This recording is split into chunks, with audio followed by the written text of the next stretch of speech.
to order. We're going to recess our council meeting here and start our public hearing. We'll handle the public hearing. We're going to give the folks from Baker Tilly and Nathan and his group the opportunity to present to everybody. Then we'll give Attorney Kirchmay an opportunity to speak. We're giving him 10 minutes like we did last time. I can read through the rules if we need to. We're going to follow the same rules that we followed before. We'll give everybody that signed the paper 3 minutes to speak. We ask everybody to keep their conversation or discussion civil. We don't want, this is an opportunity to bring your thoughts and your opinions to the board, but ask the board to be respectful to those speaking, and I ask those speaking to be respectful to the board. We will go ahead and let Mr. Orger take over on his presentation.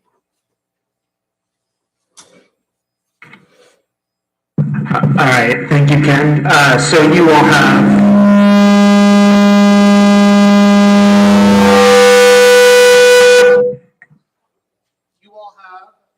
a number of documents in front of you in 2 packets from me. The first packet is the actual resolution that you will be asked to take a vote on after the public hearing, including all of the various exhibits that go with it, the general program area map that you have seen, list of parcels that you have seen, and then exhibits C1 and C2, which are the SB1s for the project, highlighting the expected investment and assessed value for which they are requesting the assessed value deduction or tax abatement. Exhibit D, which is a copy of Pulaski County Resolution 2021-06, which is incorporated into the resolution and gives the council the power to enforce clawback provisions in the event that the tax abatement is awarded and then at some point the applicant does not abide by the terms. And then the big chunk of the first half is the actual exhibit, the economic development agreement, which, for the sake of making sure all of our bases are covered repeatedly, does include some redundancies in the exhibits. Second pack is a summary of the findings of the Baker Tilly tax impact and economic impact studies, which are also included in their packet.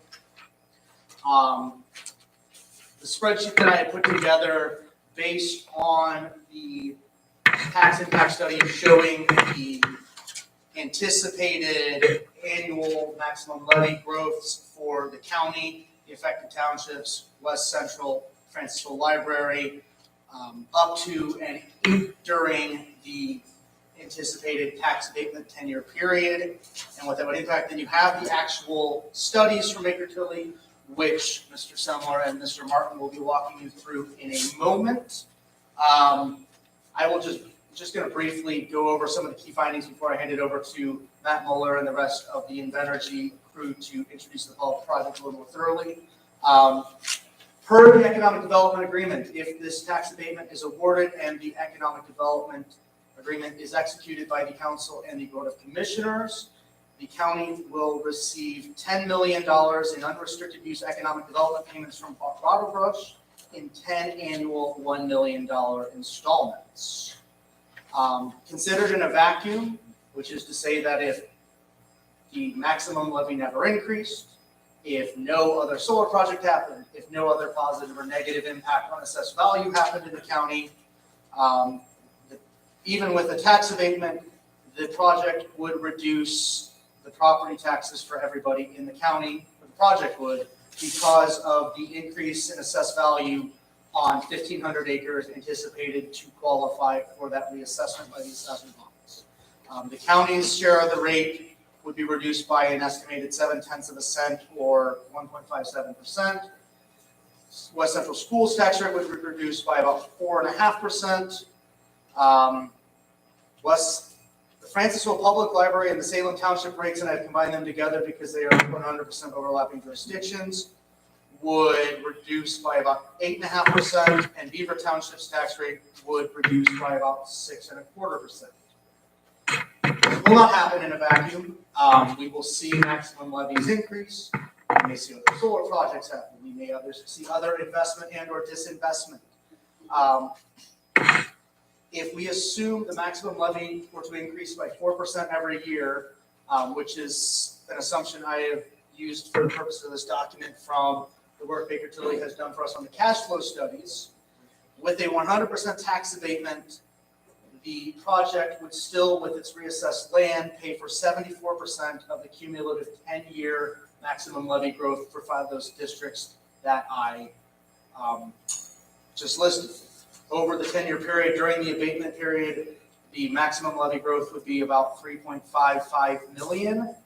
And with an abatement, the project would still pay about 2.625 million in property taxes based on the land reassessment, or 73.95% of that, while the taxpayers covered by those various rates would pay just shy of $1 million over 10 years, or about 92.5 thousand per year on average cumulative increases, which would happen if if the project did not go forward at all, the entire 3.55 million would be paid by all of the existing taxpayers. So that's really what I felt was the most important stuff from the tax impact study, the economic impact study, and Mr. Martin will get into a little bit more. It would have a negative impact of 7.3 jobs in the county on net, based on expected 2 created by the project and 9.3 lost directly or indirectly over the years through supply chains. However, we have an unemployment rate of about 2.3 or so right now, which is full employment, and 2 employers alone, Fratco and Metal Fab, are looking for more positions to fill than this job project in the worst case scenario would lead to a decrease in. The project is estimated to add a net total of 8.115 million in economic output and 5.089 in net total value. And if you dig into the economic impact study, and I'm sure Tom will address this, you will find these terms defined a little bit better. So now I will ask Matt Mueller and or whoever else from Invenergy would like to step up and introduce the project in a little more detail. Yeah, and sit there, stand at the mic. I also brought printouts of this presentation. And if this ancient laptop cooperates, I will display his presentation deck on the wall.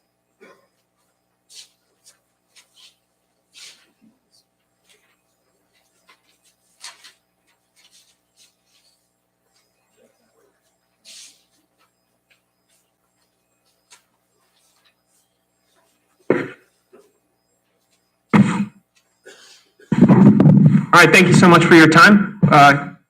Nathan, are you going to put the presentation up on the? It's dry. All right, I'll give it a second. I was here a few weeks ago as we designated this area, but just to introduce myself again, my name is Matthew Mueller, representing Invenergy. Once the first slide comes up, Invenergy is the largest privately held American renewable energy company. We work in solar, wind, and natural gas, as well as storage. Also build transmission lines. I'll give it a second. I want to make sure everybody can see our presentation.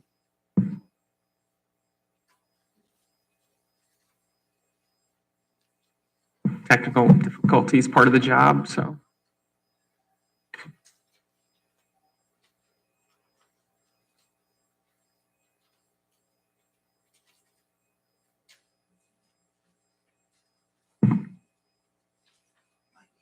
Oh, there we go.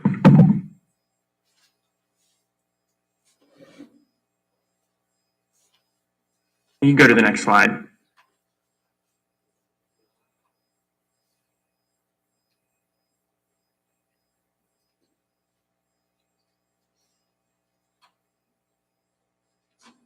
All right, great. So as mentioned, large American privately held energy company. We're also a Midwestern company headquartered here in Chicago, working on projects throughout the Midwest.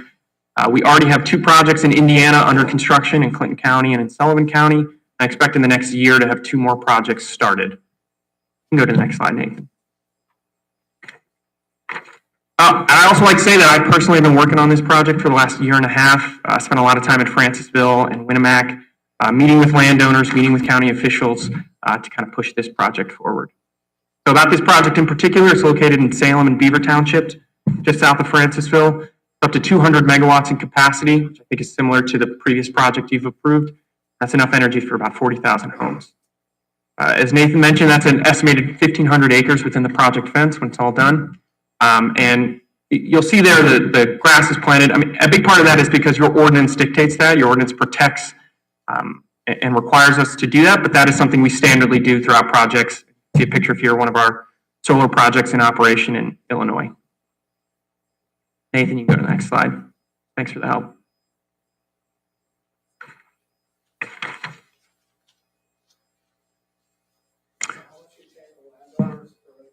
So the development timeline here is we're hoping to get all of our county improvement agreements in the fall. What that means is we get this EDA here tonight, and then we get our permit sometime in the fall, followed by construction, hopefully starting spring of 2025 through winter 2026, and the operation is starting in winter of 2026. So the benefits of this project, I think we've laid it out here. I think that it's going to be approximately $290 million total invested. You'll hear Baker Tilly talk about that number, and then $59 million directly invested in the county. The new taxes here, it's roughly so that $10 million in economic development payments. That's on top of what can be raised. I was here a few weeks ago at a county council meeting talking about ways that the county is looking to increase pay for staff to keep talent in Pulaski. That's money that could be used for this. On your schools and spent in the community. So it's a huge benefit of approving this tax abatement is that we can get that, to have that $10 million really discretionary spending for the county. Also, in addition, throughout the 20 years of this project, an estimated $100 million property taxes. During construction, there'll be a big job impact, 140 jobs, but also 2 full-time jobs. That's 2 additional families, well-paying job working here once the project is in operations. On top of that, it's also estimate $35 million in payments to landowners. That's probably my favorite part of this job, is sitting down with the landowners in this county and negotiating it. It's a big impact. It's not a decision that they make lightly. It's something they talk with their families about as they look for ways to diversify their income and preserve their family farms.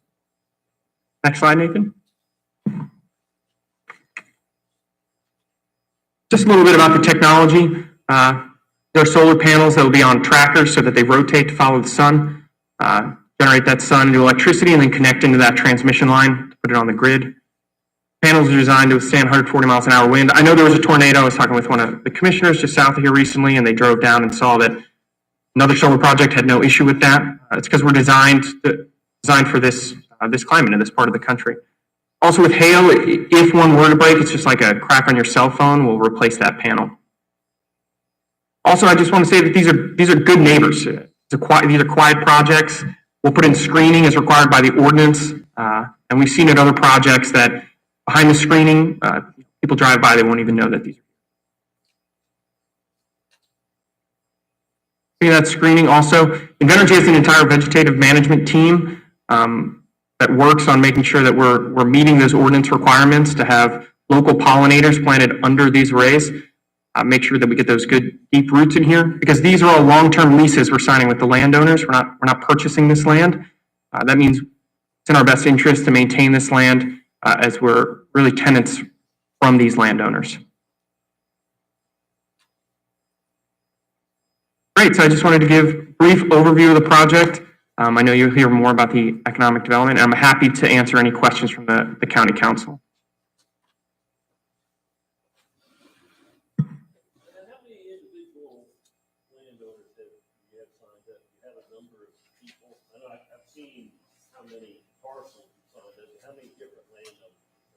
Yeah, the exact number, with some family groups, I think it's about between 12 to 15 in total that have signed up. I don't know the exact number, but it's around there.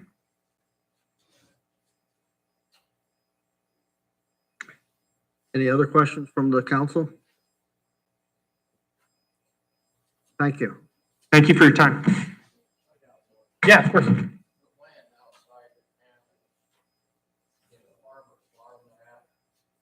Yeah, absolutely. So anything outside of the fence, like in this case, you have a setback requirement in the county from county roads or from non-participating parcels. Anything outside the fence, I mean, it's still the landowner's land. So if they'd like to farm it, absolutely. If they'd like us to mow it and keep it, we can do that for them too.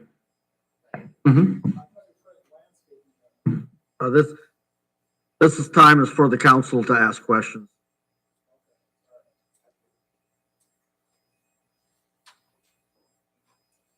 If there are no other questions for Matt, then I'll ask Jason Sumler from Baker Tilly. I got one more question. Yeah. Was that 212 people to 215 people? No, 12 to 15. It's landowner groups, so 12 to 15. But that's, these are husband and wives that sign up. Sometimes, siblings sign up together. So that's a lot of people. Great. All right, thank you. Thank you so much.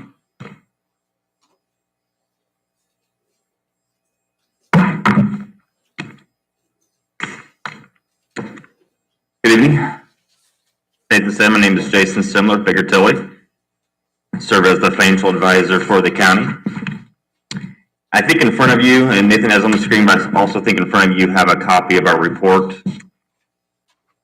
dated May 15th that the county had asked us to prepare to show the tax impact that this investment would have on the county and the taxpayers within the county. And just kind of, before I go into the meat of the numbers, just kind of refresh your memory. We had this conversation a couple of months ago when we were talking about the financial situation of the county and ways that counties are kind of restricted on how they can generate revenue. And as you're looking at your budget, we talked about this then. The county's really restricted on how much property taxes it can collect due to the maximum levy that the state enforces. And not only on the county, but all the overlapping tax units. So when any new investment comes into the county, it doesn't necessarily generate new revenue, because of what that does, that due assessed value gets added to the tax base of the county to reduce tax rates. So we'll kind of go through that here, kind of showing what the impact that is on Pulaski County with this type of investment. So page 2, as was mentioned, we're looking at, based upon information from the company, a total investment of about $290 million. Of that, $287 million is in the panels that were described. The panels, that's important to know because the panels are assessed as utility property, very similar to like manufacturing property. They depreciate over time, but hit a 30%, what we call a 30% floor. So once it hits 30% of cost, that assessed value, it stays constant for the remaining use of its life. There's also about $3 million that we're anticipating that will be real property. Real property here, we're consisting of like any fencing, any storage buildings, anything like that. And we're assuming that's going to be assessed at 50% of the cost. And then the other component of the assessed value is the increase in land value that was mentioned. As was mentioned, there's about 1,500 acres within the fence. Right now, that's currently assessed as farmland, which is about $1,900 of assessed value per acre. A couple years ago, because solar farmers are becoming so popular in Indiana, the Department of Local Government Finance and legislation actually have a separate classification for solar farms. Just like agricultural land has a separate classification, how much is assessed per acre, solar farms have the same thing, solar and wind. And that's, in this region, it's $13,000 of assessed value per acre. So if this project goes forward, it gets constructed, that 1,500 acres of land, that will automatically change from $1,900 up to $13,000 of assessed value per acre. And the county assessor has some leeway on how they assess it, but they can't assess it any higher than that. And that amount changes each year per the Department of Government Finance. And that's important because if you go forward with this project and give them an abatement, the utility property or the panels, they can be abated. The improvements that we talked about can be abated, but the land cannot be abated. So even if you go forward with this project and grant an abatement, you'll automatically see an increase in assessed value from the change in classification from land. So if you look on page 2 at the top of the schedule, we've kind of showed those 3 different components, what the estimated assessed value would be based upon this $290 million investment. So if you'd like to look at we were asked to look at 5 different scenarios. I'll just kind of focus on 2. The top left, this is what the assessed value would look like if it was granted no abatement and the project moved forward. So you can see in year 1 for utility property, you're looking at $91 million of assessed value. The improvements, $1.4 million. Increase in land, $16.6 million. For a total of almost $110 million of a new assessed value that be added to the tax base. And then as you can see that utility property, that second column there, you can see it increases the second year and then decreases to $86 million. That's at that 30% floor that we talked about. That's 30% of the cost. The improvements, we're assuming that stays the same after the first assessment. Same thing as the land. So once the equipment hits that 30% floor, you're still looking at an increase in your tax base of over $104 million. If you scroll down to the bottom of this schedule, I'll kind of skip the other 3 scenarios because I think what's potentially being discussed if abatement is granted is 100% abatement for 10 years. So that's what the bottom of the schedule tries to illustrate. Again, for the first 10 years, you have no new assessed value for utility property. But year 11, when the tax abatement would roll off, you'd see that $86 million come onto the tax rolls. For the improvements, again, abated for 10 years. It'd be 0 for the first 10 and then 1.4 after that. But as I mentioned, the land is not abatable, so year 1, you'd see an increase of $16.6 million in your tax base. The next slide, I guess before I go on, are there any questions on the assessment assumptions or types of investment being discussed? If not, page 3, as was mentioned, this investment is looking at being located in 2 different townships, Salem Township and Beaver Township.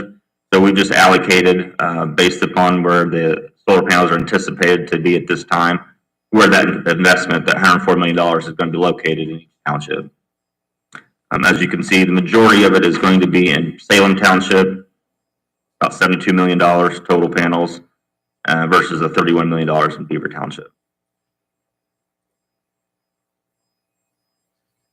Page 4.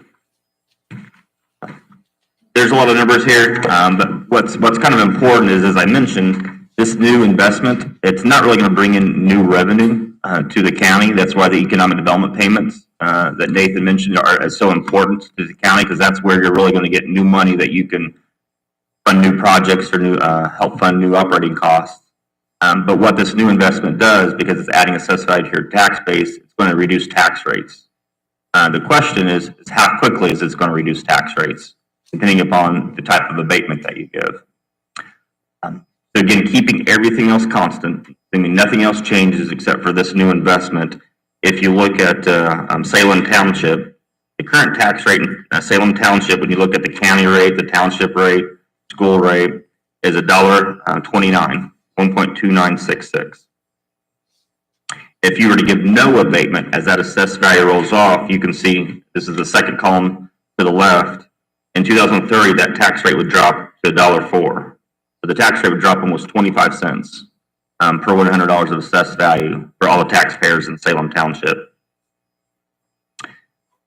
Now, if you go to the kind of the middle of the page, still under Salem Township, but with a 10-year 100% abatement, the 6th column over, you can see, again, tax rate's $1.29.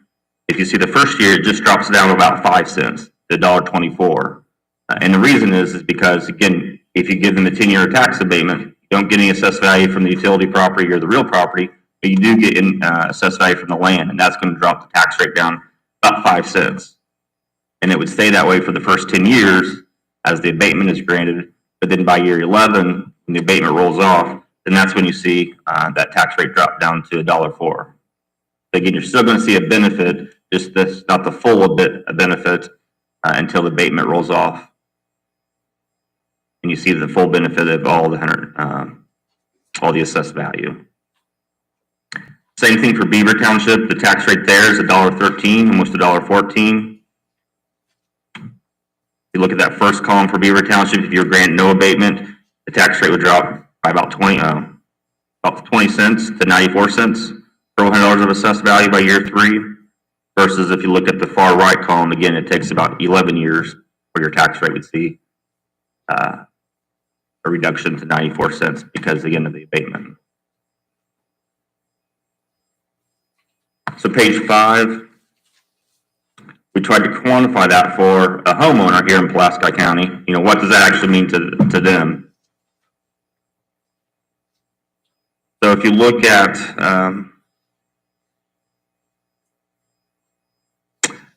the middle of the schedule, because the first one, that's if we looked at the other options. If you look at the middle of the schedule, Salem Township, we're showing that, you know, various houses during the 100% abatement. So again, just when the land, you're just getting the benefit from the increase in land value. If you look at a $200,000 home, for instance, their annual tax bill would decrease by about $43 per year. And then Beaver Township, a person with a gross assessed value of $200,000, their annual property tax bill would decrease by $31. But then if you look at the bottom of the schedule, once the abatement rolls off, so again, we're looking, you know, 11 years out, but once the abatement rolls off and you see the full benefit of that, you know, 25 or 20 cent rate reduction for a $200,000 home, their annual property tax bill would decrease by about $211, Salem Township, and $163 for Beaver Township.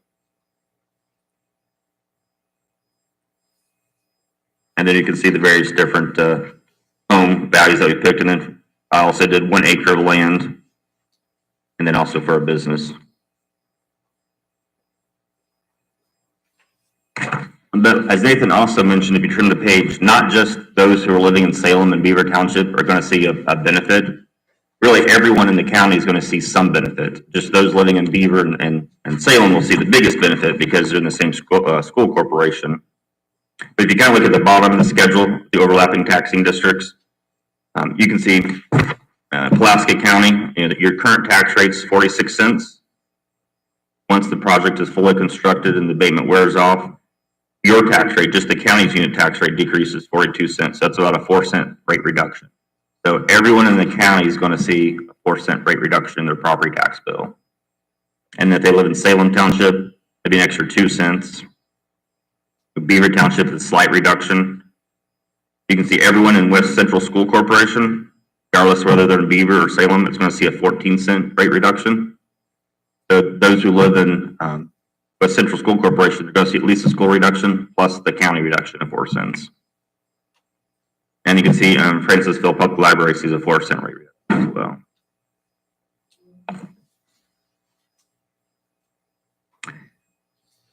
Page 7. There is 2 funds. We call those rate-driven funds. They're your cum cap development funds.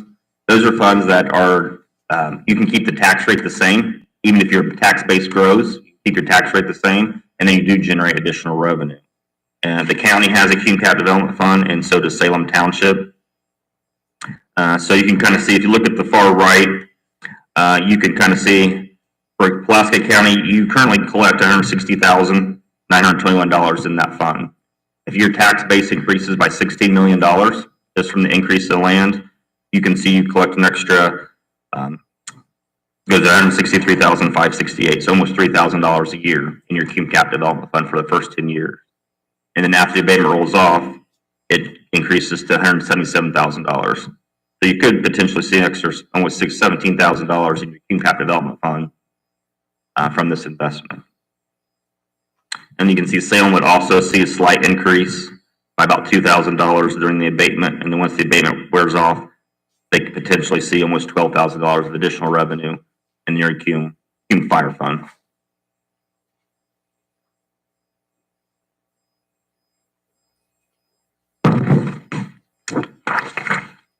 This was just a schedule.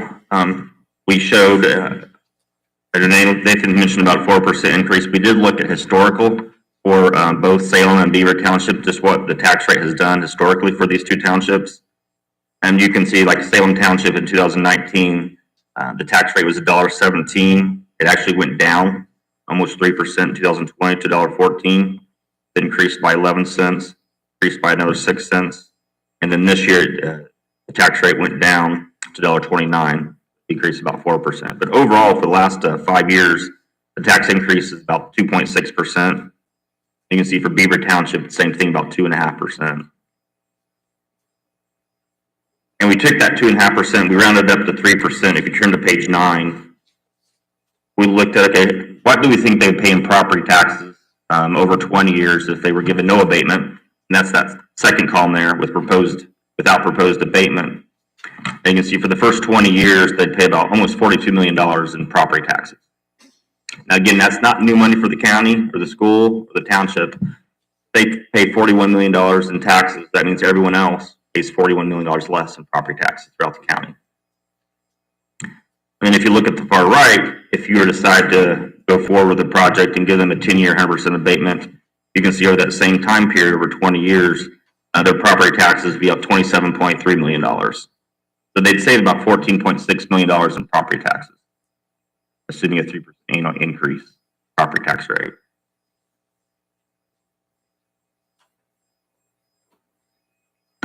And then we've put together some information, kind of the bottom of page 9 and page 10, based on what other counties have done, have received in economic development payments. Well, I guess I should go ahead and I'll explain it. Page 9. We've done, this conversation has happened in a lot of other counties, as was mentioned by the company. They've already located in 2 other counties that we've worked for. Solar farm is very popular. They're looking at locating a lot of other counties as well. So this discussion is happening throughout the state. And a lot of counties have asked us to help them with the economic development payments. And one of the things that we do is we kind of look at the abatement savings and we look at, okay, what would they pay at a 10-year declining? Because just about every solar farm that has come to Indiana has asked for an abatement. They've asked for it to help with their operating costs, to help be competitive with their competitors that have come before them or have asked for and received property tax abatement. So, and they typically ask for a 10-year declining.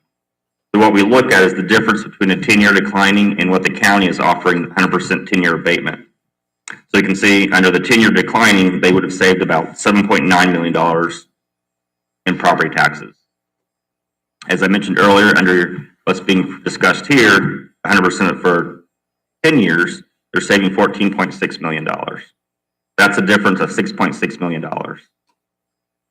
What we would typically ask is, okay, we're giving you bigger benefit, a bigger incentive going from a 10-year declining to 100% for 10 years.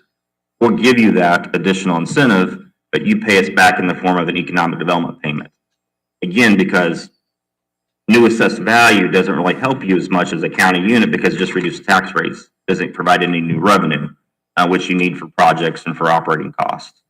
So we ask for, again, we'll give you a more aggressive tax abatement, but you increase your economic development payment likewise. So from the company standpoint, it's kind of a wash. From the county standpoint, you're actually getting dollars. You turn to page 10, go to the far right, that $6.6 million number that we just discussed, the difference in abatement savings. But then we also say, there's an opportunity cost here because there's, 1,500 acres that you're taking up for an extended period of time that can no longer be used for anything else. So we ask for a certain amount per megawatt. That amount right now that counties are asking for is about $15,000 per megawatt. So in this project right here, we're looking at 200 megawatts.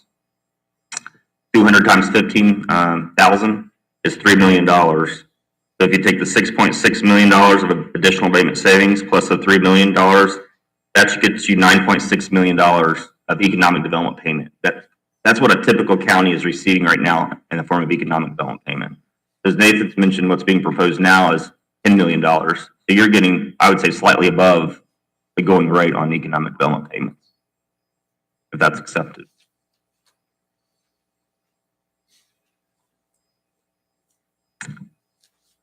I'd be happy to answer any questions on this part of our report. Council have any questions on this?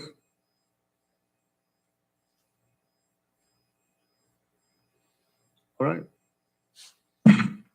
Tom, if you can hear me, you're up to go over the economic impact study, please. Can you hear me okay? Yeah. You can hear me okay? Yes, sir. We're good. Okay, very good. Good evening. Thanks for having me via Zoom. I'm in Madison, Wisconsin. My name is Tom Martin. I'm over the Community Impacts Group at Baker Tilly, the Managing Director.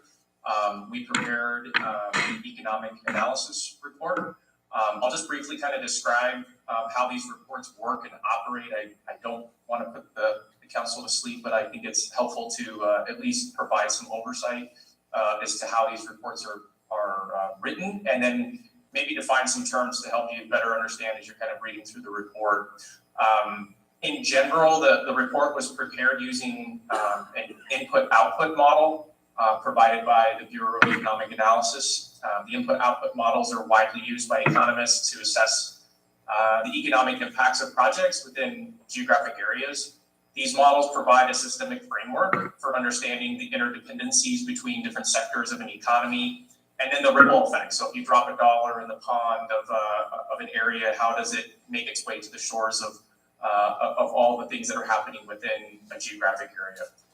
An input-output model in the economy is represented by a matrix. It captures the flows of goods and services and payments between sectors. So if I drop $1 in one sector, it's going to bounce around into other sectors and have some inter-industry relationships. So economists analyze the direct and indirect effects of changes in one sector on the overall economy. When analyzing the economic impact of this proposed solar project, we used an input-output model to illustrate that they were going to impact, and then calculated the direct output and employment generated by these investments. We also compared the loss of particular land that would no longer be farmed. This provided a baseline understanding of the intermediate economic effects. We then used the input-output model to estimate the direct effects. We analyzed how the direct outputs and the project stimulate demand for inputs from other sectors, and then in turn leads to additional production and employment in those sectors. So for example, when the solar panels are installed, it's going to require inputs such as metal and concrete installation, or machinery that's used for that installation, or for example, transportation services from various sectors. This is going to lead to increased economic activity. Furthermore, our report considers the induced effects. Induced means it accounts for changes in household spending patterns resulting from the direct and indirect impacts. As workers employed get paid more money, they usually spend it, and it has an impact, a positive impact on goods and services across the county. Our report outlines those direct, indirect, and induced effects. It's estimated total economic impact of the project within the county. There's some terms that might be unfamiliar with you as you read the report, so let me kind of go over those. We talked about indirect and induced impacts. They represent that spin-off economic impact resulting from business-to-business expenditures initiated by the business or the company and the consumers.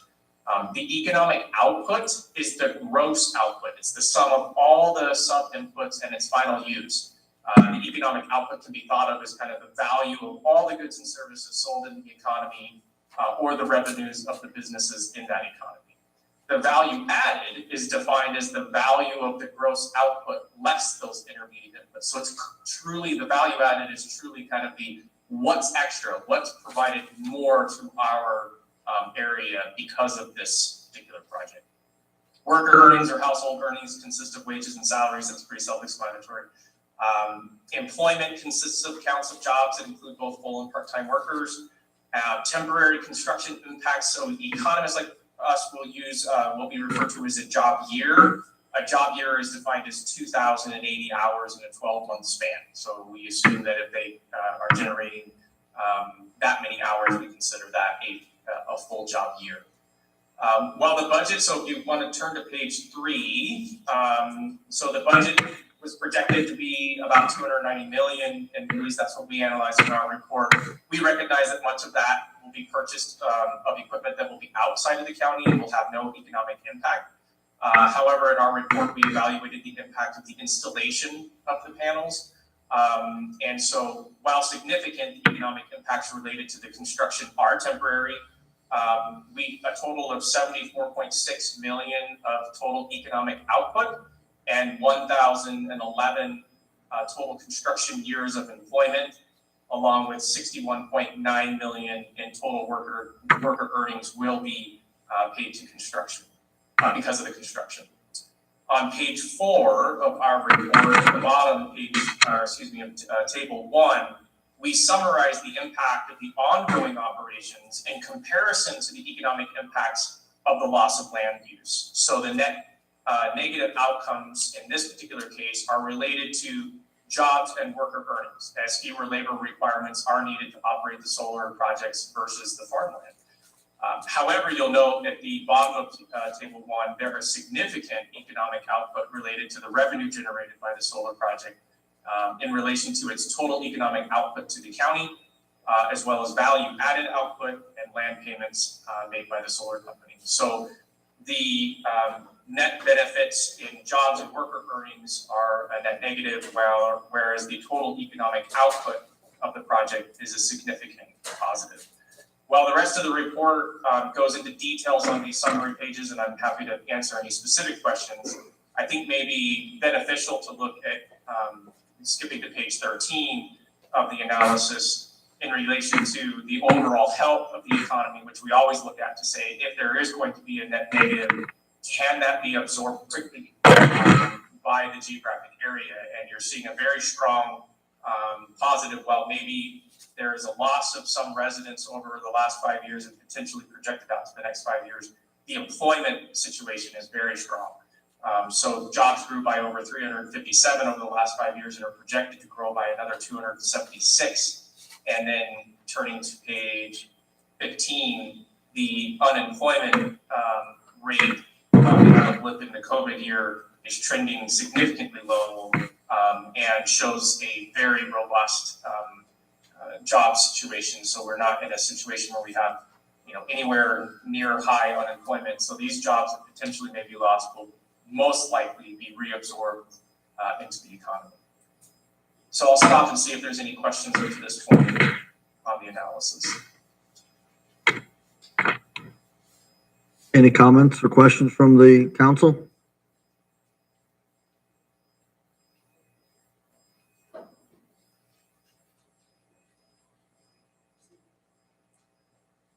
All right, proceed. Thank you. Nothing right now.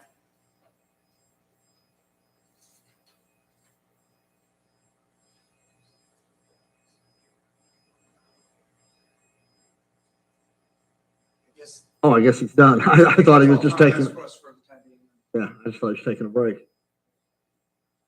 Oh, sorry, did you have a question? No, there are no questions. So do you have anything else to present at this time, or you just want to? No, I don't have anything else to present at this time. Okay. That was my report. Thank you. All right, thank you.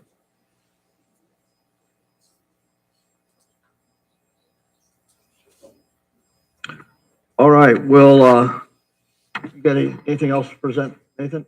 All right, we'll go ahead then and let Mr. Kuchme, like I said, we'll give you 10 minutes like we did at the last public hearing to present.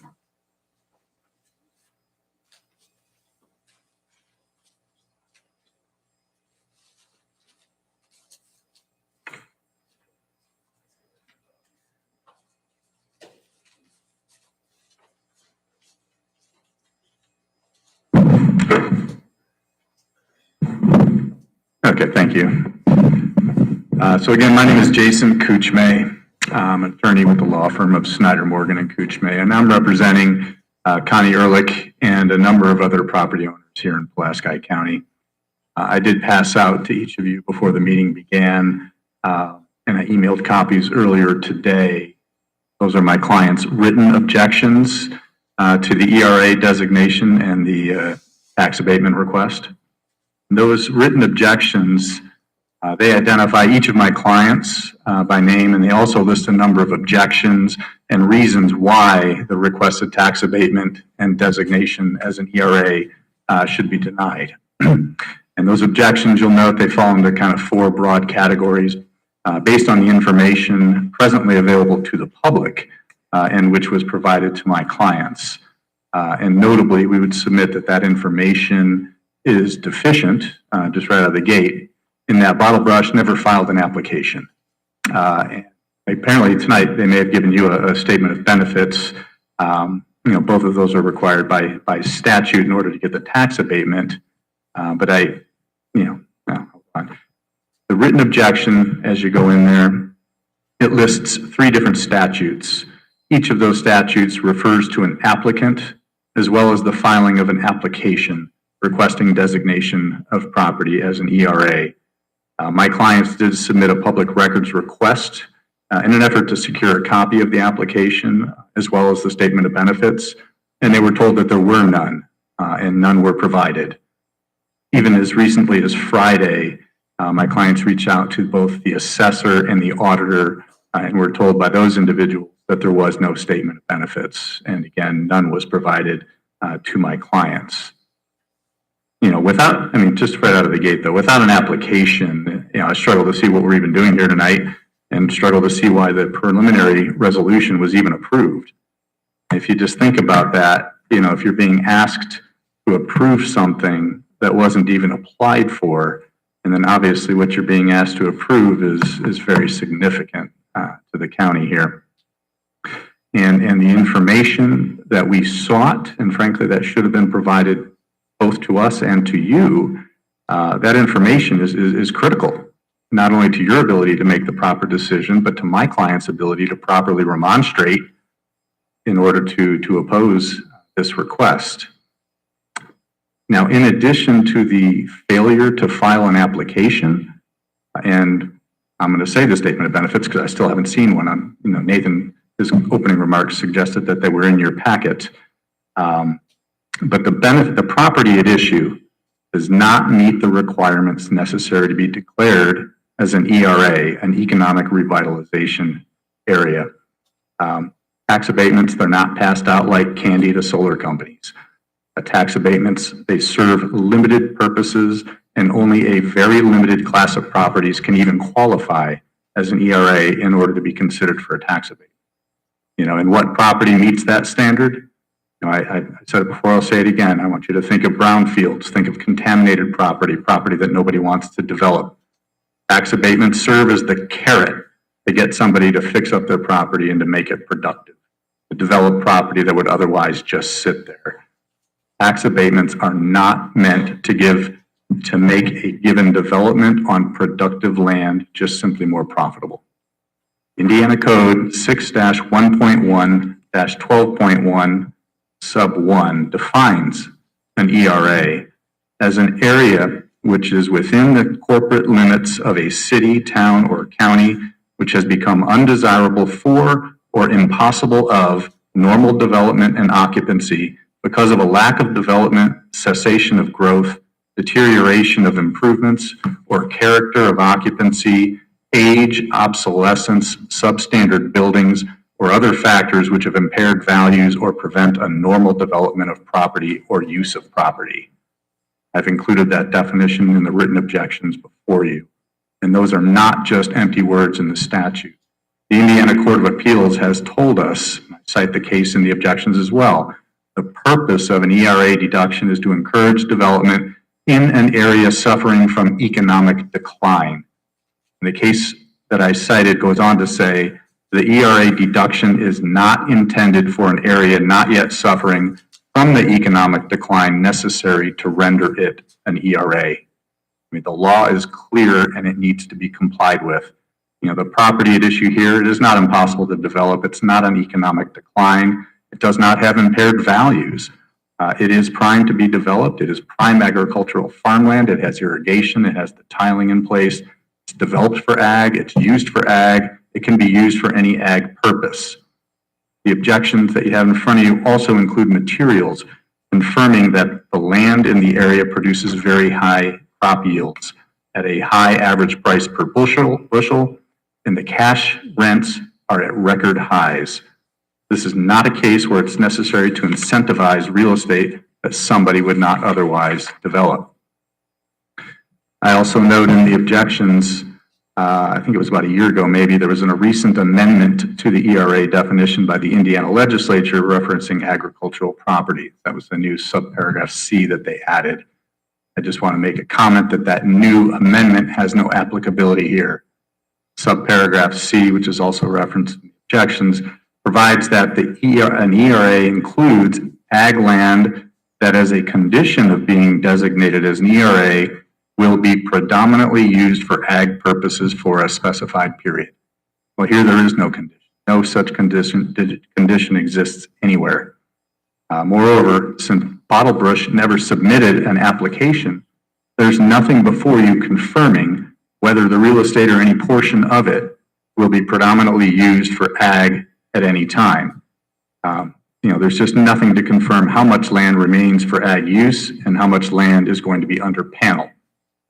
So you've never been given anything to talk about whether it's predominantly for ag, although I think there was just a kind of off the cuff comment that they could farm the property outside the fence, property within the setback. Everything else is not going to be used for ag. It's going to be inside the fence. It's going to be dedicated to the solar project. So they cannot meet this subparagraph C.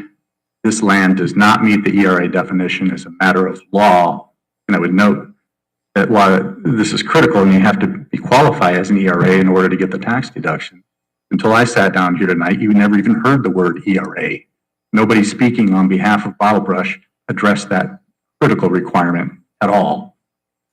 The third main reason for denial is that Bottlebrush does not own the real estate at issue, and Indiana statute confirms that only the property owner is entitled to the deduction. Here, Bottlebrush simply leases the real estate. They've acknowledged in their remarks today as well. And I know in other counties, there's been tax abatement requests that have been rejected for this reason, and this one should as well. And I would note as well that, Bottlebrush only has, we looked with the recorded leases there with the courthouse. They've got one recorded lease on record for this project. All of the other leases involving this real estate are with a different entity. Those are with a company called E.R.A Solar Project Development LLC. And right there on the end of the table, I've included a copy of the one Bottlebrush lease, and all the remaining E.R.A Solar Project Development LLC leases, which are all the other real estate on this project. I would ask that those also be made part of this record of this proceeding. So again, they as simply a leaseholder, Bottlebrush for one parcel, and none of the others, they don't meet the statutory requirements again for the tax abatement. And the fourth objection that we note, some of the property on this project is located within the town of Francisville's 2-mile jurisdiction and is not under the zoning purview of Pulaski County. And this is important because Bottlebrush does not have zoning approval from Francisville for this solar project. As such, that any of that 2-mile property is not properly included in the E.R.A tax abatement request. And the inclusion of that property in Baker Tilly's analyses renders those documents and that analysis, frankly, inaccurate. So in conclusion, I just want to point out that this is not a property right issue. It's got nothing to do with how or somebody can use their property. Question here is whether Bottlebrush is entitled to the economic advantages of a tax abatement. Advantages when this is not the type of property to be given a tax abatement. Advantages when it did not file an application. It did not submit a statement of benefits that I've seen, maybe it did tonight. When it does not meet the definition of an E.R.A, it does not own the real estate and it lacks the necessary zoning approval to even put the project on the real estate at issue. These mandatory requirements have not been met. My clients are asking that the E.R.A designation and the tax abatement denied. Thank you. Thank you.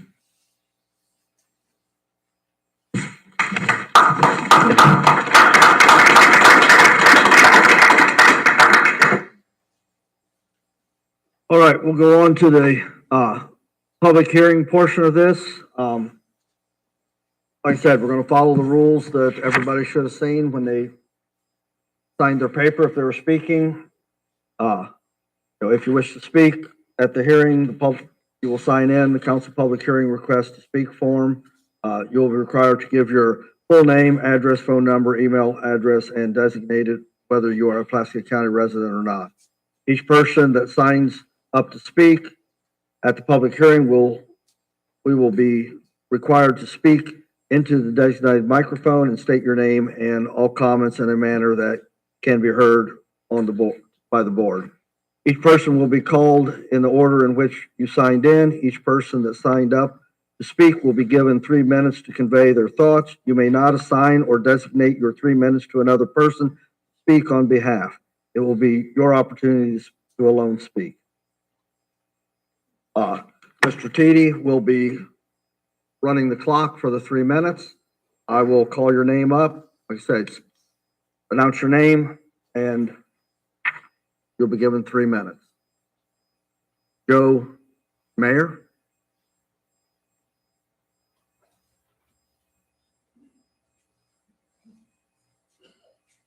My name is Joe Moyer. I'm a resident of Indian Creek Township, Pulaski County.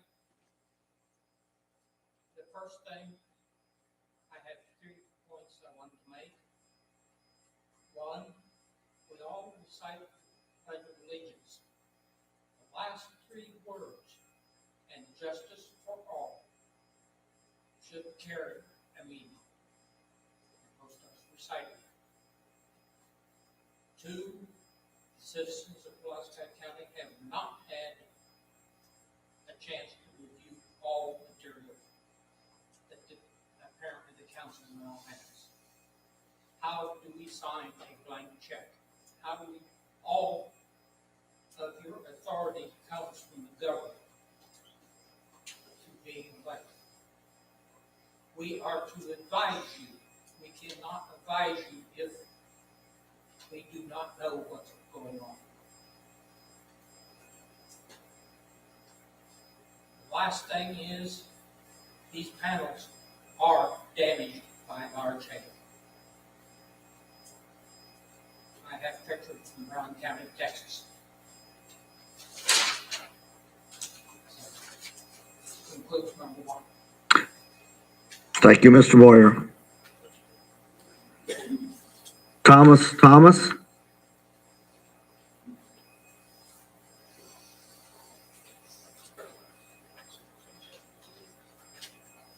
Good evening. My name is Tom Thomas, and I'm from the town of Francisville, Salem Township.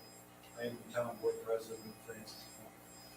And as a board, our board is unanimous that we will not move this 2.2-mile range of Francisville. So, I know some of the properties are in that area, but we're not going to sign. We are a farming community. So, I think it should stay. I'm sure the owners of Michael Polsky doesn't have solar in his backyard. Thank you, Mr. Thomas. Linda Hunter.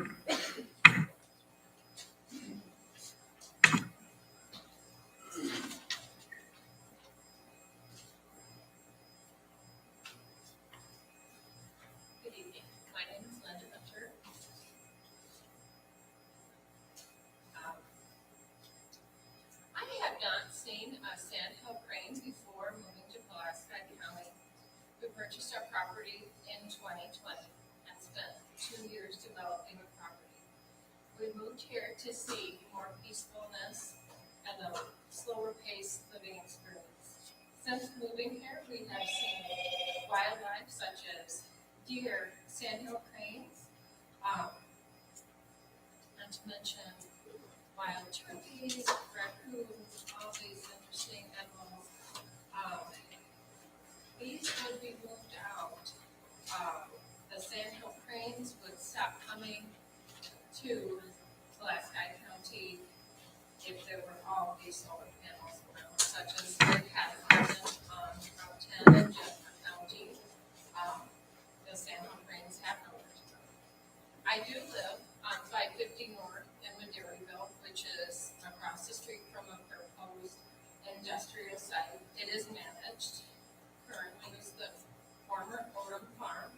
It is currently managed by C.D.C, which is not a family. This is not a landowner resident that has signed this solar contract. We are a street of at least 9 families that own their property and that live there, and they do not want solar there. Having all the solar everywhere in the moving to Pulaski County, doing any other improvements, doing any other recreational activities, such as coming to the DNX racetrack, Shady Hill Speedway, many campgrounds that are in Pulaski County, and the state park. Having the solar, I feel, would ruin our road by having all this heavy equipment and machinery driving down the road. This has a terrible impact being made to the community, of transporting them or exposing them, such as the panels that were destroyed in the farm. They are not destroyed.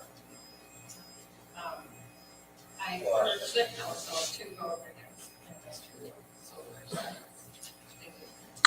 Thank you. Randy Davis.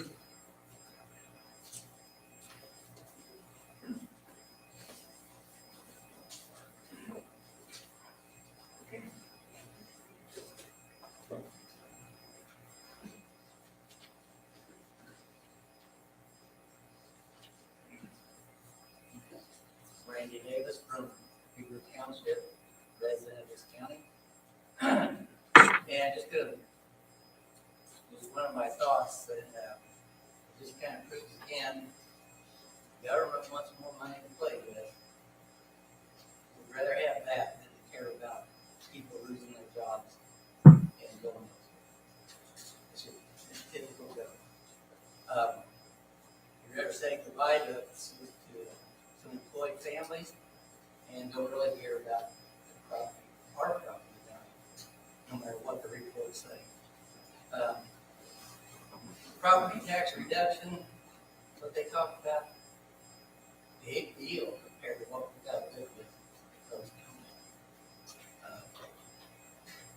That's not enough to make us even think that we can do that. All right, thank you. Kevin Wyatt.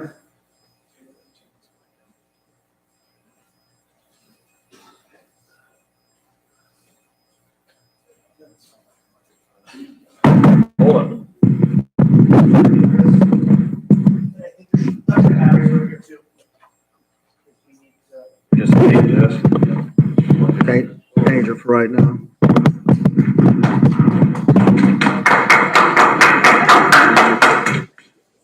Kevin Wyatt, General Manager, Crop Fertility Specialist. Like just saying, we are still pro-ag for many reasons. I think you all know that.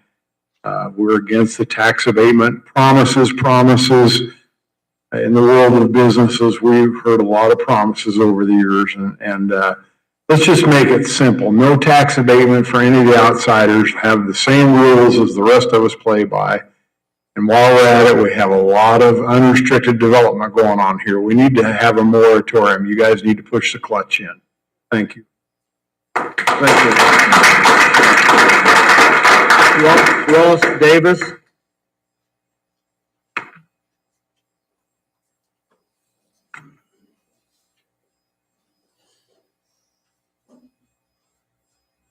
Ross Davis, Beaver Township resident. I just want to echo the sentiments of whatever money is saved doesn't touch what happens, like for what it changes, what happens to the property and what it does to our families. A couple $100 a year doesn't matter.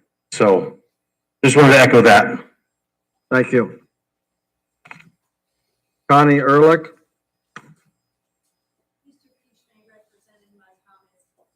Okay, thank you. Gail Lambert. Thank you. Thank you. Suzanne Morrow.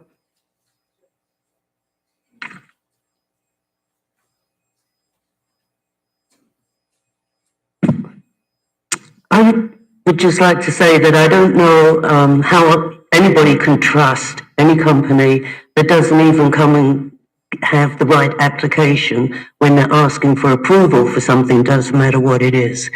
So how can you trust anything that they're promising you? How can we? I mean, we sit here, we listen to it all, it sounds very good, But quite frankly, I have no faith in any of these solar companies. I think they're in the business of providing solar companies. They'll make some money. Somebody's going to make a lot of money here. But it's not going to affect us. It's not going to be a benefit for us. And I think we're just going to be left with a mess. So, thanks. Thank you.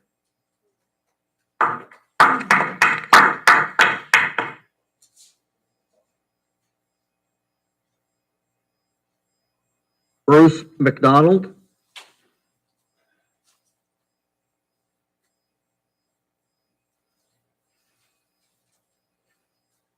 Bruce McDonald, Rich Grove.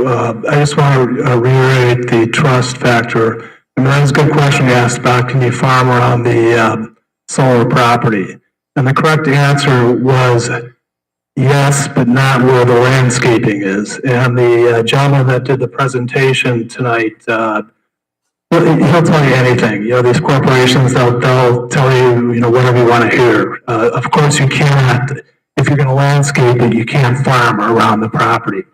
And what they did up in Stark County is atrocious. I mean, if you look at the solar panels up there, they put in little saplings that barely hide it. And the UDO that we have now, the development ordinance, states that they have to be fully mature or at least 6 foot high evergreens that fully surround the property. I guarantee that this company has no intention of doing that. They'll put in little tiny saplings if you let them. Now, if they're going to be making as much money as they say with these, all the money they're going to be making selling electricity, even though the other gentleman said that in order to stay competitive, we have to give them this abatement, which is contrary to what they are talking about. I just don't want the county looking like a junkyard, which it will. Solar panels, whenever you see a solar panel field, it looks awful, and property values will drop. But if you landscape it properly, and you know, they're going to be making all this money, just make them put in proper landscaping, which is going to cost them money. They will fight that like to hell to not do it. But it's the cost of doing business. So make them put in proper landscaping, and I think that'll solve a lot of these problems. But I guarantee, unless it's in writing and it's enforced by the law, they will put in the tiniest little saplings that they can do. So I'd appreciate if one of you gentlemen would ask the person from Bottlebrush, again, that same question, can you farm around the solar panels? And I think there's an answer again, because if it was, oh yes, of course you can, then again, they have no intention of doing any landscaping, so thank you, appreciate it. Thank you.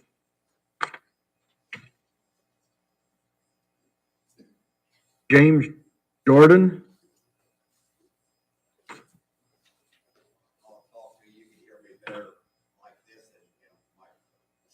Last meeting, you had tax abatements for $9.5 million. And most of them was all $1 million companies. Why? Why do they need tax abatements? What you're doing is picking winners and losers. I'd say just stop all tax abatements. These solar companies can't make money while Thank you. Jennifer Knievel.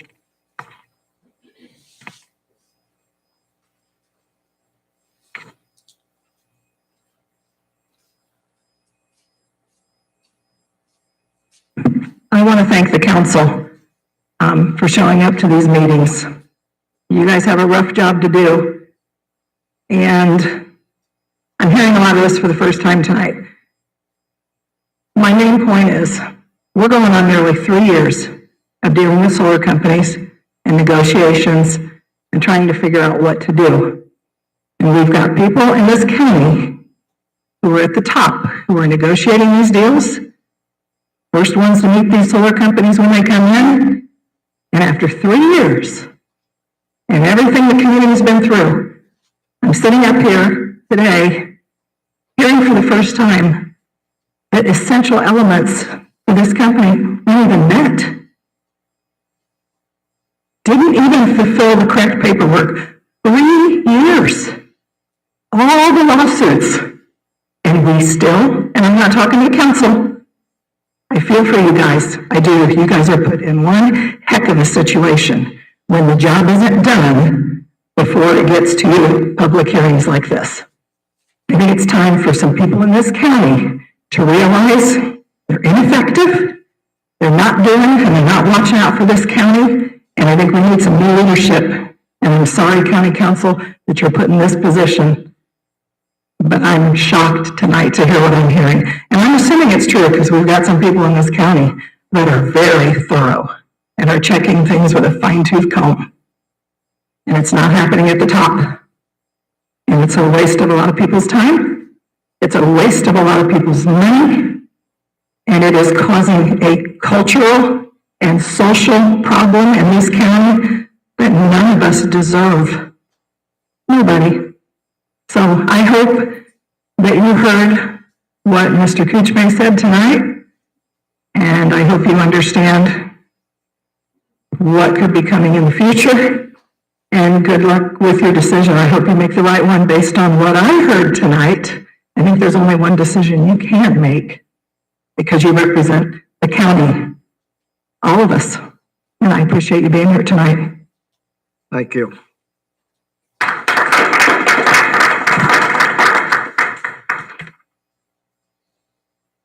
Logan Wietrich.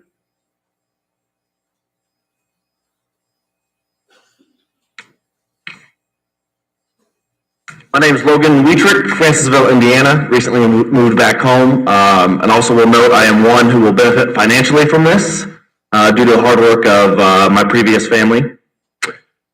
We could talk a lot about financials, economics, ecological impact, social impact, as we just heard. The only thing I want to say today is y'all got to be more transparent. Appreciate these meetings, appreciate people coming forward. But I put a map together months or so ago in the middle of the night after seeing Connie publish the leases that have been recorded, and I published a map that was made that showed the parcels that were currently being leased out.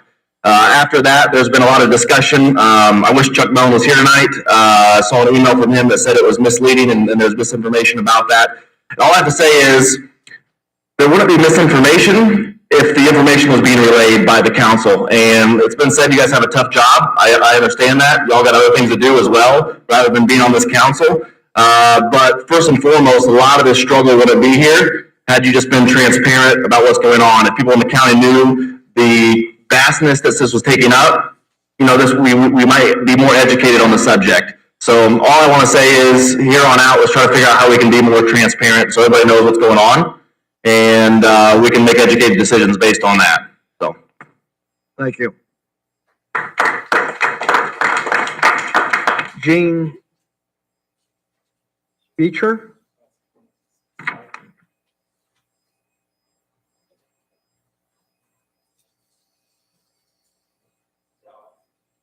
My name's Gene Spiker. I live in Francisville, right on the west side. I have a pottery place, my house on 421 there. I have a great view, great sunset, one of the best in the country. Francisville is one of the best farm ground in the world. Pulaski County has a lot of it, but none's better than in the Francisville area. And I hear 2 miles within Francisville we're going to be putting solar panels. Is that correct? I didn't even know that. Haven't been to a meeting for over a year, but so I'm here to give my opinion. I've heard a lot of good things here. I've learned quite a bit. Those things I keep in mind. It sounds like we're pushing it with federal money. We're pushing it with political things in the county. Can solar compete on its own without all that help? If it could, that'd be fine, if they could economically do that. So, but I'm not convinced that's the case. Many of the counties and, many of the more populated counties with a lot of money, I've noticed over the last couple of years, they're not getting this started here in Pulaski, or in their counties. They're coming to the smaller counties where it's much easier to do. And so is that what we really want? Do we want, and we haven't got started yet. How much of this best farm ground in the world is going to be covered with solar panels? Why can't they do that where they can't grow food?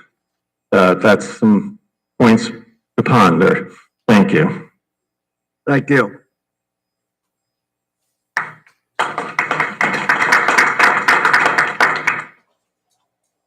All right, that concludes our list of speakers.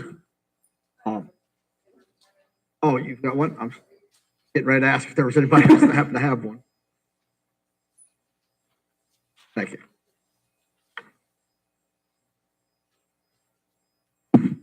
Riley Teedy, a resident of Beaver Township near Francisville.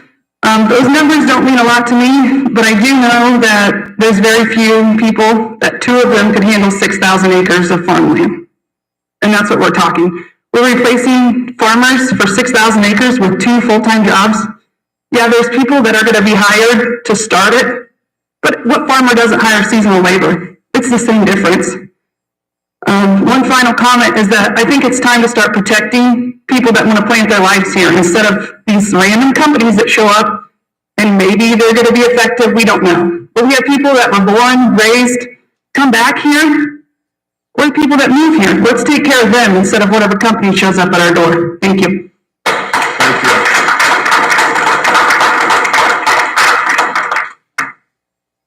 Have we gotten everybody that filled out a form to speak?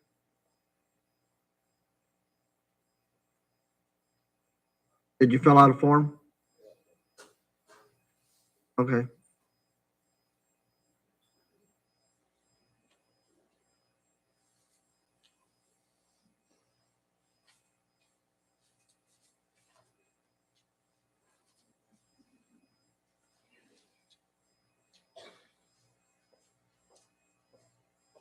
Good evening. Thank you for the time. My name is Gary Overmeyer, and I farm in Salem and White Post Townships. I live in Tippecanoe County, but I grew up in the Francisville area. My mother is 79 and still lives there and intends to not move. And I'm asking on her behalf and my wife's behalf also, we've signed leases with Invenergy and Bottlebrush that their request for tax abatement and economic development agreement be approved in a 15-month negotiation with them. And we believe, and our legal counsel believes, that they are serious about this project, and it would be of economic benefit to our county and also allow us to diversify our farm and protect our property rights. Thank you for your time. Thank you. One other thing, I guess I'm also asking, I should put my glasses on. In all fairness, if the other solar projects in the county have had tax abatement approval, it would be only right to grant these folks the same, and I do believe that they are serious. Thank you. Thank you. I apologize for.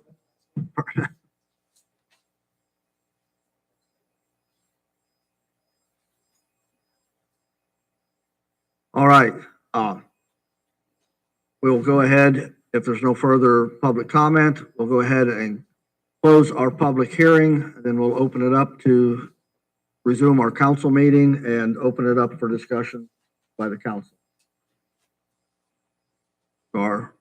Our public hearing is officially closed. I'm resuming our council meeting. All right.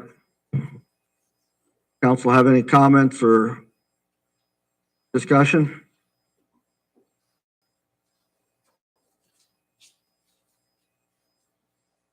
Any questions that you have?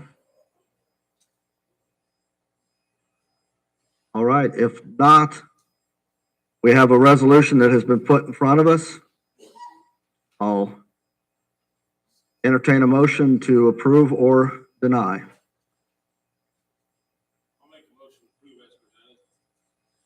All right, we have a motion to approve as presented. Do we have a second? All right, we have a motion and a second to approve the economic revitalization agreement and the, is this for both the economic revitalization and the abatement? So yeah, Ken, that's how the resolution is written. For both, okay. All right, so we have a motion to approve the economic development agreement and abatement for Bottlebrush Solar project. We had a motion and a second. Is there any further discussion? All those in favor say aye. Opposed? And Jerry, you said you were abstaining from voting? All right, it passes. Myself, Jeff, Sheila, Mike?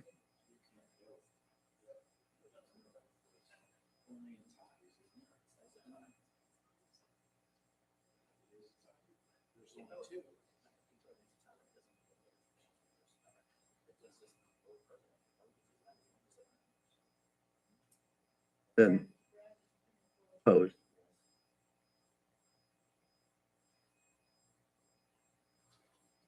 So who's opposed and who, is, in approval and who is, not, who's abstaining and why are they abstaining?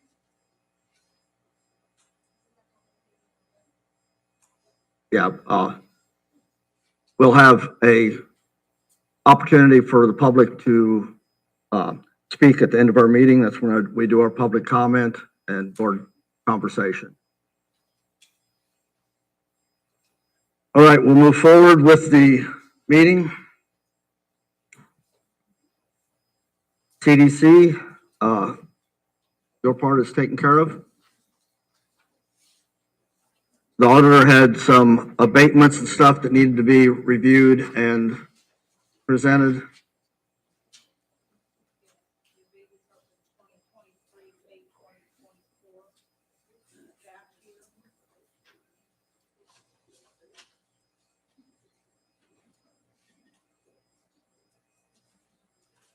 The total of the abatements is $10,778,130. That equates to approximately $145,000 to $150,000 in tax dollars. Any questions? Yeah, I got a question. Most of them have real estate, property. One of them has got real estate owners for over $1 million. Right, that would be installed on.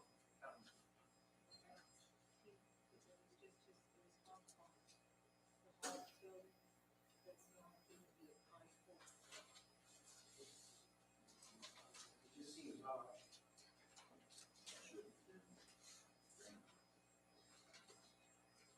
Yeah, we're all farm buildings.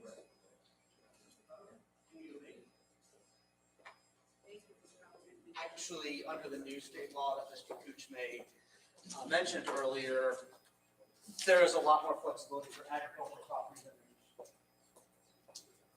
and even before that, it was pretty vague on agricultural buildings, but now some equipment is now.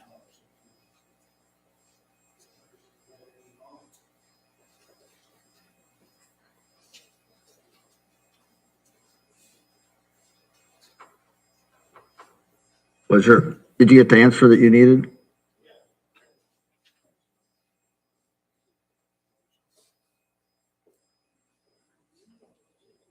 Right. All right, we have a motion to approve the abatements as presented. Do we have a second? We have a motion and a second to approve the abatements as presented. Any further discussion? All right, we'll go to a vote. All those in favor say aye. Opposed?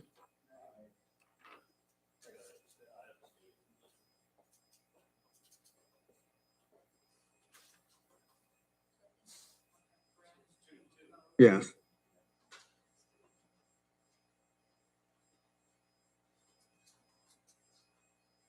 So it passes.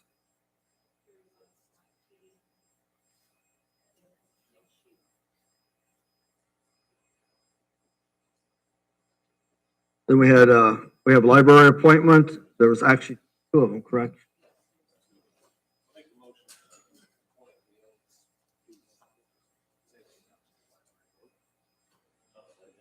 All right, we have a motion and a second to appoint Leona Spees to the Salem Library Board. All those, or any further discussion? All those in favor say aye. Opposed? Passes.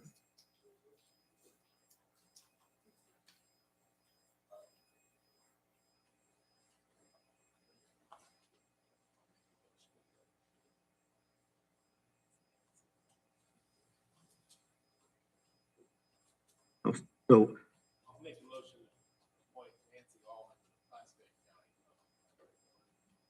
all right, we have a motion. Do we have a second? We have a motion and a second to appoint Nancy Ullman to the Pulaski County Library Board. Any further discussion? All those in favor say aye. Opposed? Passes.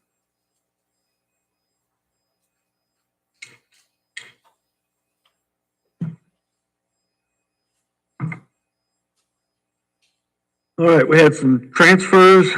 Superior Court, 20,000 for contracted services to Petitjers, and I think she had a second one too. There was also $3,000 from the same contract with the Auditor. Okay, sorry, I didn't see about that. Then we had Sheriff, 10,000 from dispatch pay to part-time dispatch pay, 25,000 from tires and tubes, 1,730 from computers, and 770 from public relations to part-time deputy. Extension, $42 from rent and services to services and maintenance. Then we have an additional that needs to be advertised. Sheriff, 26,510 for building and structures. I'll entertain a motion to approve as presented. We have a motion and a second to approve the transfers and additionals as presented. Any further discussion? All those in favor say aye. Opposed? Passes.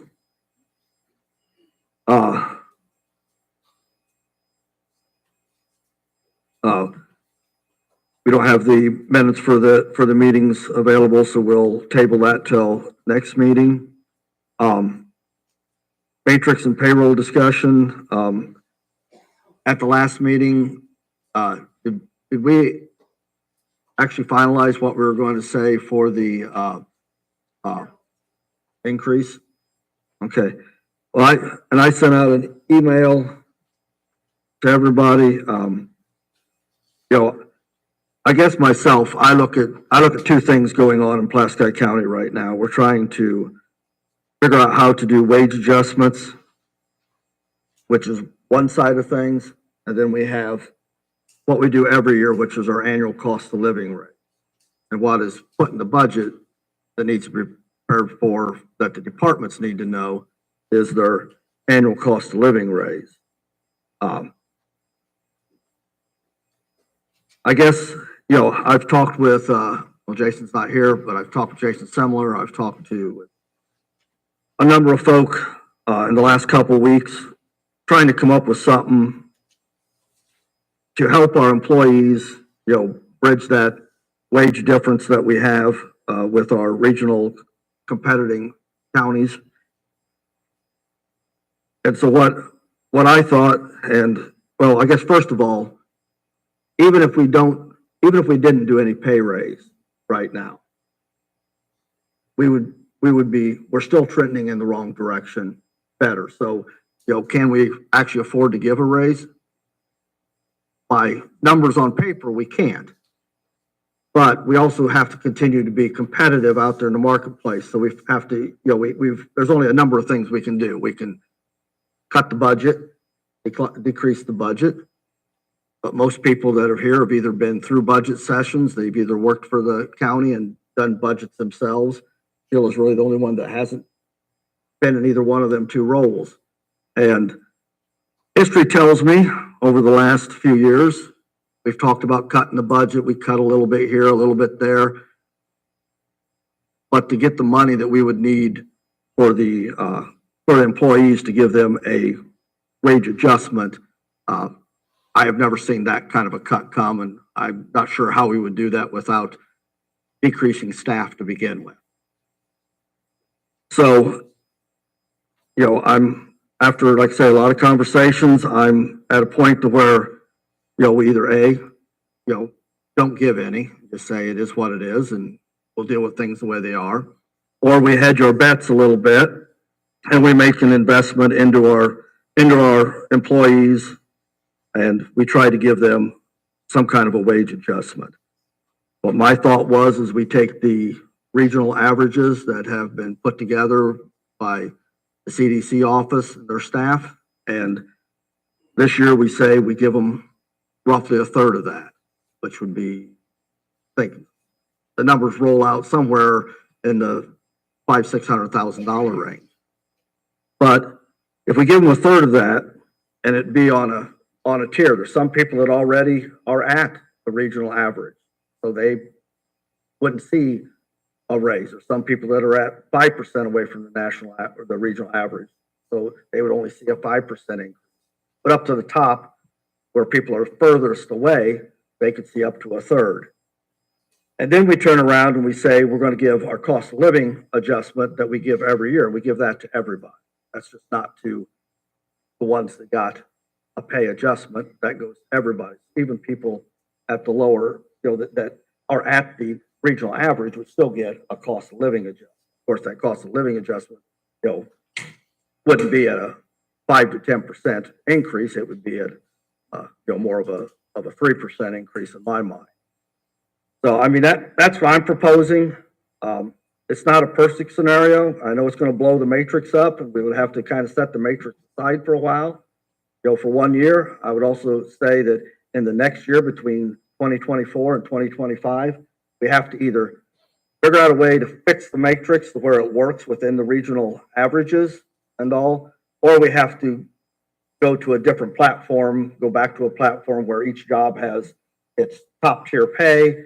And, when you start at 80%, the second, you work for a year, you get a raise, and on your second year, you're up at the top. I don't have an answer to that at this point, but we got to put something on the table.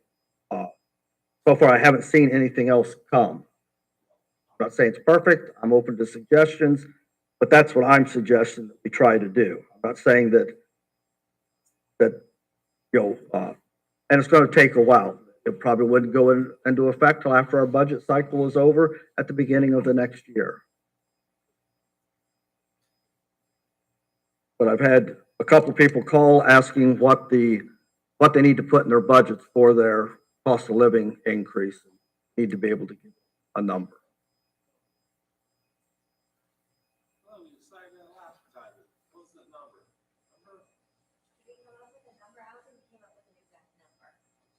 We said we left it already.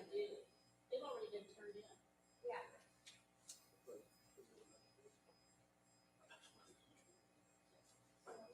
I like your idea. Me and you talked about but we find out how much money we have right now. Right. That's, yeah.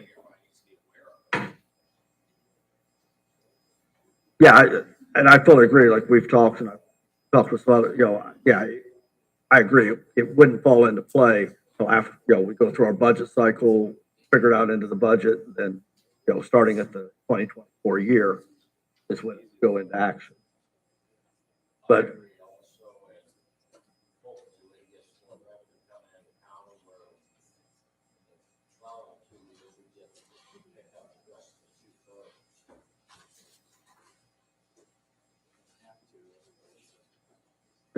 And I'm not, I'm not asking for a vote here where we're not talking about a vote. This is just discussions, but we need to get prepared for something and have some kind of action in place or be thinking of.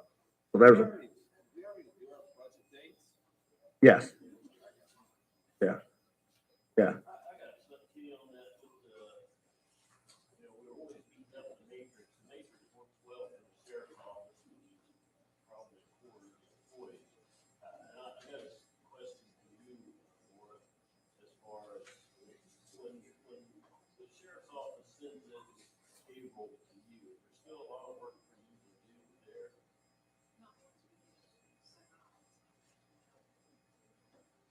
I'm just trying to see that if it's a possibility for the matrix to still stay with the sheriff's office. I mean, they're happy with it, it works well there. And then you're talking a quarter of the employees, so why upset them if they've got something that works for them and it's not costing more a lot of work. I always assumed, I didn't know, I never asked for that question, period. There's a lot of work to get them that she sent over to you, so I assume there's not much left for you to do. If I'm not right.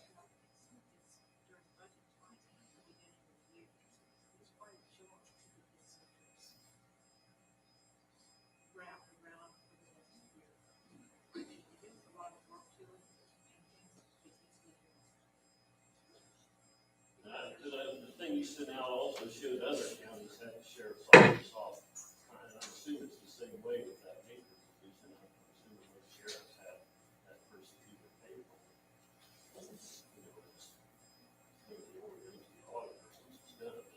And that, and then I had a meeting with the sheriff's office.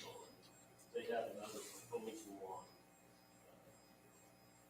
moving some money around and stuff like that I'd like for us to discuss sometime. And they can look at it.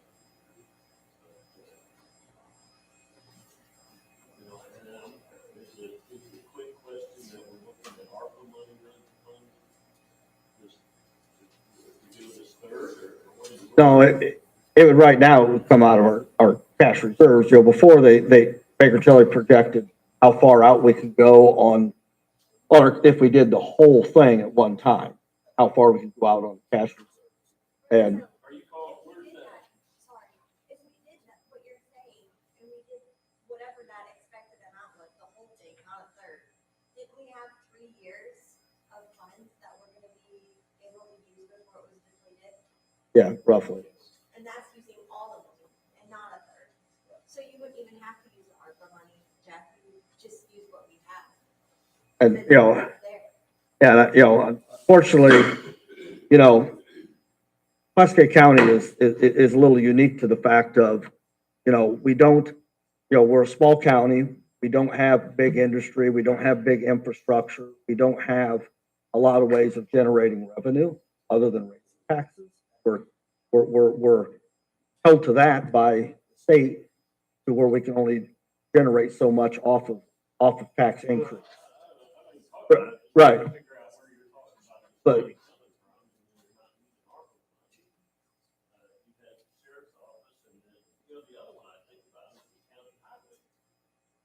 They've got the money in their budget, why don't we pay them? And I asked Laura, and she said that they're funded flush. Why haven't we paid them what they need to keep closed? I mean, it's insane to me to think that if they're sitting on enough money to fund their raises, that we don't get that. And then the sheriff's office, I think, tell their kindred people over there. And if we need to submit a little bit of that ARPA money to get that a little higher, I think that we should do that. that's all, it's all for discussion. That's what we're trying to do is put something out there. You make some valid points. Yeah. Right.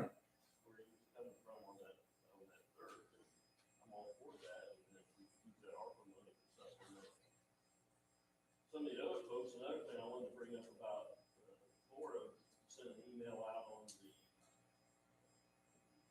pay for the people that are on these Meetings and stuff. Yeah. Yeah, I think that should be an easy fix. We just gotta come up with people to pay them.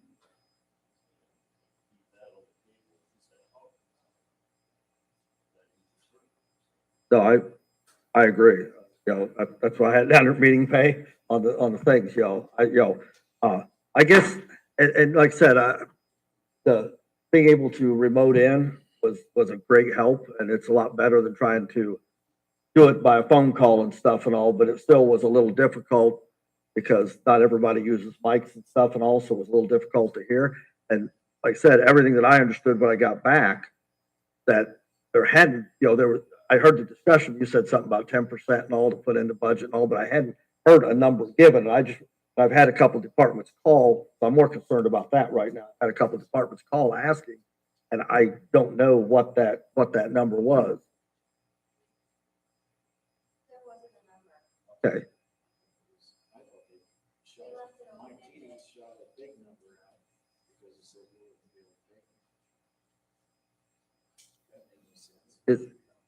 And maybe Laura knows that. I mean, is that what has been given out to the departments, or has anything been given to the departments to put into their budget for percentage of raise?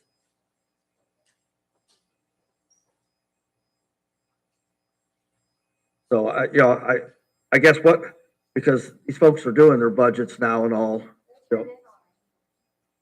are most of them turned in already? What did they put in there for raises?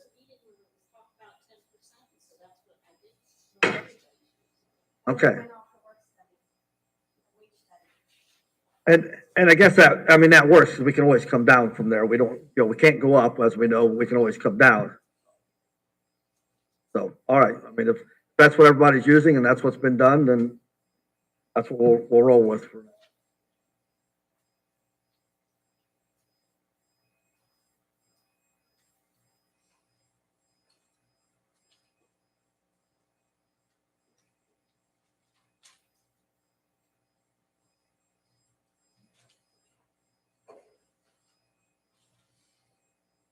Yeah, as we know, our budget hearings are coming up here in August. I guess, is there any further discussion on the wages and stuff and the topic we were discussing?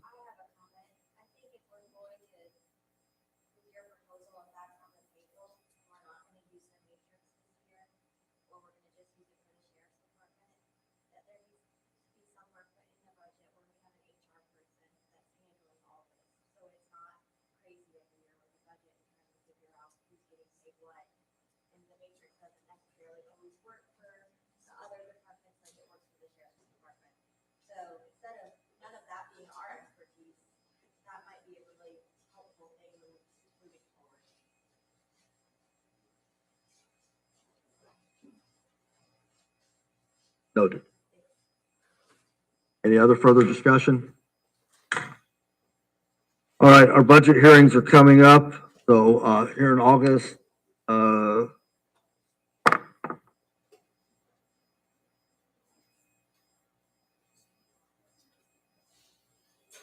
August 14th and 15th. So everybody remember to keep that on their calendar.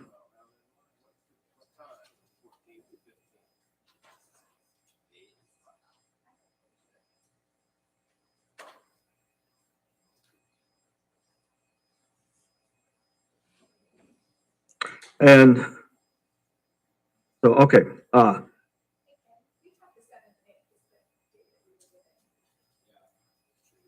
the 7th and 8th? Oh. I guess, my apologies. We've always done it or had been doing it on the day of our council meeting and the next one, so that's what I had put down, so.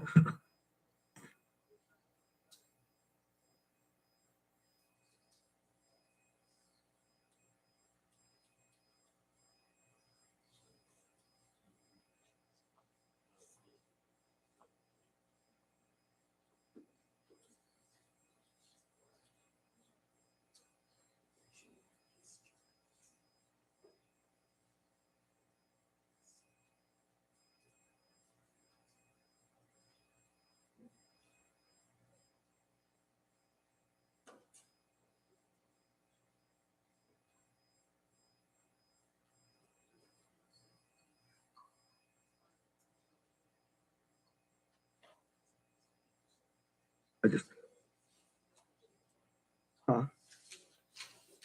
mean, everybody else is planned. Have you set? I mean, yeah, you have people schedule. I'll just have to work my schedule. Unless the board has some.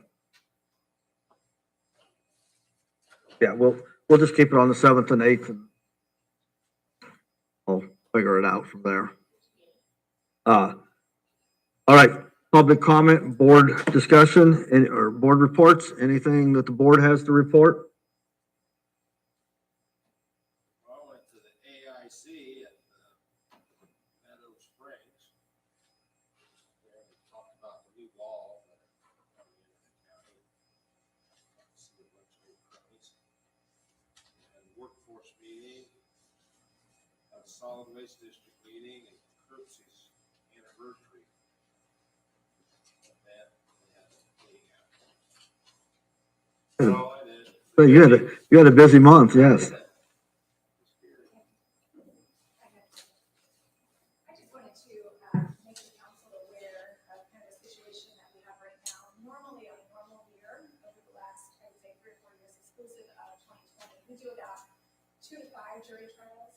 We are currently starting our 11th jury trial for the year already tomorrow. And so we're doing lots and lots of jury trials. So that's why you're seeing the transfer. That affects so much of our budget. So I want everyone to be aware of that as we're going into budget season. Obviously, every person has a constitutional right to the jury trial on felony if they want one. We try to be, we've done lots of things to be really efficient with those. One of the things is that we set them 10 days. And so if we call a jury for having a trial, it doesn't matter. So that when we're paying that mileage out, we have a trial that's used for something. But it affects everything from meals to overtime to the mileage amount. That's going to increase this year as well. So the other thing that we have coming down the pipe that I want you to think about as we go into budget season is the public defender pay is being increased by the council, and so there are going to be requirements of that. This is one of those years where when we planned contracts, it's really helped us because we have a set amount that we're paying those public defenders. It's not based on the number of hours they're working. If we pay public defenders hourly, they have to be paid at least, they have to be paid $100 an hour. And so if you calculate that out, essentially that ends up being about 8 hours a week based on the contract amount that we're going to be required. Our public defenders work way more than that, and the ones who are doing jury trials, we're doing 3 a month now, are working way more than 8 hours a week. So just kind of thinking about that. If you have questions, please come and see me at the court. I'm happy to answer questions you might have about those things. All right, thank you. Any public comment?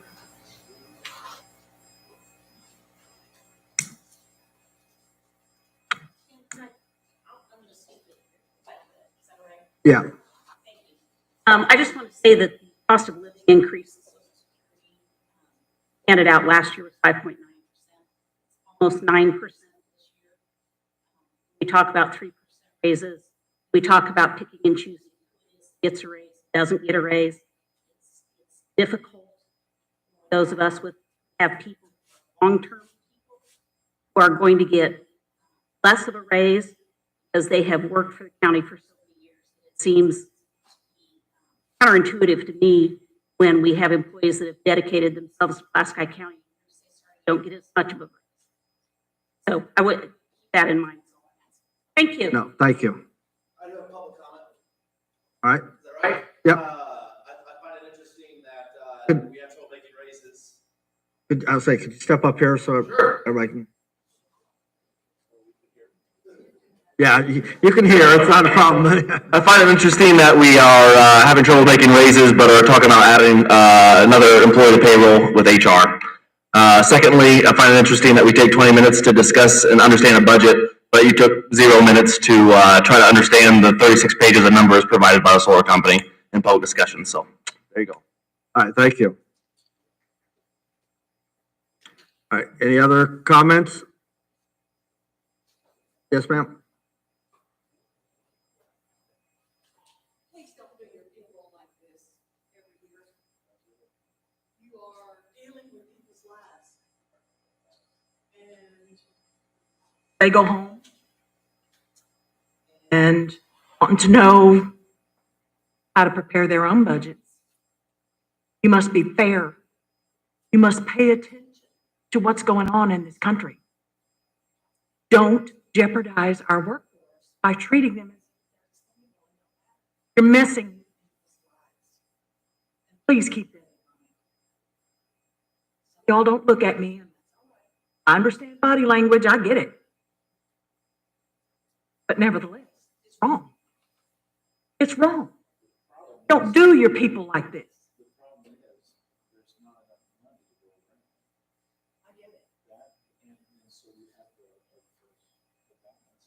Well, you have to have a balance, but let me tell you, we just got our tax assessment. Boy, Indiana's going to Have a cap on everything. we get yearly assessments now. And those assessments are, they're jacking those up like they're having a party. My property is not worth a $30,000 increase.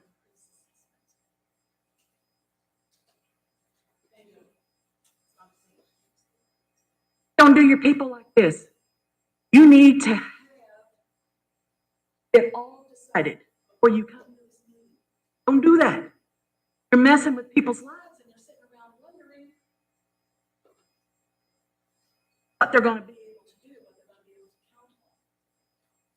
Please don't do that. Don't do it.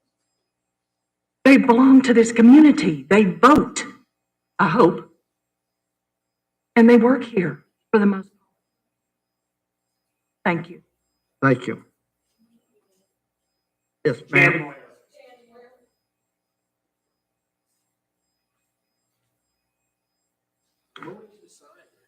Also, any other comments? All right. Our next commissioners meeting is Tuesday, 6/20/2023. Next council meeting is Monday, 7/10/2023. Next joint session is Monday, 8/14/2023. We'll adjourn our meeting for 6/12/2023.